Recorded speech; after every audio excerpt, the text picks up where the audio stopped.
atong paglaom igsoon kaya tinguha sa Father dili siya gusto nga malaglag ta, dili gusto sa Dios nga maimpyerno ta. Ang impyerno gibuhat para kay Satanas, kay si Satanas man ang nagtransgress sa Ginoo. Gusto ni Satan nga apilon ta diha sa impyerno, pinaagi sa pagbuhat nato sa laog, pinaagi sa pagsalikway nato kang Jesus. So dili nato isalikway si Jesus aron makabaton tag kinabuhing walay katapusan. Dili nato i-reject si Jesus Christ sa atong kinabuhi, atong dawaton si Jesus. Kung makadungog kita niini nga pulong igsoon, atong dawaton si Jesus, himuon nato siya nga personal savior sa atong life. Kay walay lain nga makaluwas ka nato, walay lain nga muhatag og kinabuhing walay katapusan kung dili si Jesus lamang.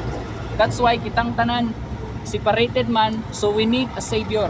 Kitang tanan makasasala man, so nagkinahanglan kitag kaluwasan, nagkinahanglan kitag manluluwas.